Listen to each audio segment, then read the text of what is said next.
പതിറ്റാണ്ടുകൾക്ക് മുൻപാണ്.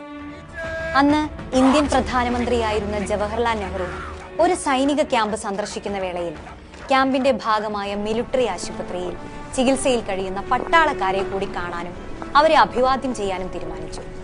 പ്രധാനമന്ത്രിയോട് ആരും സംസാരിക്കരുതെന്ന നിർദ്ദേശം സൈനികർക്കുണ്ടായിരുന്നു.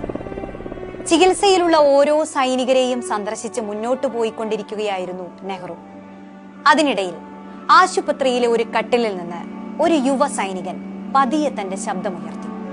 ബഹുമാനപ്പെട്ട പ്രധാനമന്ത്രി, എനിക്ക് അങ്ങയോട് ഒരു കാര്യം സംസാരിക്കണം. ഒപ്പം നിന്നവർ തടുക്കാൻ ശ്രമിച്ചെങ്കിലും നെഹ്റുവിന്റെ അനുമതിയോടെ ആ യുവാവ് തന്റെ വിഷമം പങ്കുവച്ചു. അസുഖബാധിതനായ എന്റെ കാലുകൾ മുറിച്ചു മാറ്റാൻ സൈനിക മേധാവികൾ ഏകപക്ഷീയമായി തീരുമാനിച്ചിരിക്കുകയാണ്. ഈ തീരുമാനത്തിന് എന്റെയോ എന്റെ കുടുംബത്തിന്റെയോ അനുമതിയില്ല. ഈ ശസ്ത്രക്രിയയിൽ നിന്ന് എന്നെ ഒഴിവാക്കി തരണം. അതുമൂലമുണ്ടാകുന്ന ഏത് അപകടത്തിനും ഞാൻ മാത്രമായിരിക്കും ഉത്തരവാദി. ഏറെ ധൈര്യത്തോടെയും ആത്മാഭിമാനത്തോടെയും സംസാരിച്ച ആ ചെറുപ്പക്കാരനെ സാഗൂതം നോക്കിക്കൊണ്ട് ജവഹർലാൽ നെഹ്റു കടന്നുപോയി. അക്കാലത്ത് സൈനികരുടെ ചികിത്സയുമായി ബന്ധപ്പെട്ട കാര്യങ്ങൾ സൈനിക മേധാവികൾ തന്നെ തീരുമാനിക്കുന്ന വ്യവസ്ഥയായിരുന്നു നിലനിന്നത്. തിരിച്ചെത്തിയ ശേഷം നെഹ്റു ഒരു ഉത്തരവ് പുറപ്പെടുവിപ്പിച്ചു. സൈന്യത്തിൽ ഇത്തരം ഒരു തീരുമാനം എടുക്കുന്നതിന് മുൻപ് ഇനി രോഗിയുടെയോ രോഗിയുടെ ബന്ധുക്കളുടെയോ അഭിപ്രായം ആരാഞ്ഞിരിക്കണം.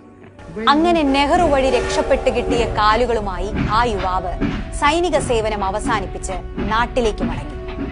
നാട്ടിൽ ചികിത്സ തുടർന്നു. അത്ഭുതകരമെന്നോണം കാല് മുറിച്ചു മാറ്റാതെ തന്നെ പതിയെ അയാളുടെ അസുഖം ഭേദമായി.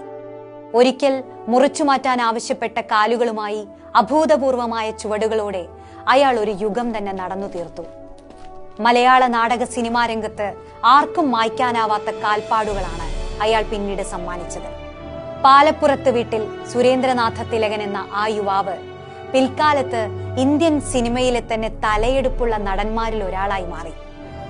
മലയാളത്തിന്റെ അഭിനയ സംസ്കൃതിക്ക് കാലാതീതമായ കാൽപ്പാടുകൾ സമ്മാനിച്ച നടന കലയുടെ പെരുന്തച്ഛൻ സാക്ഷാൽ തിലകൻ.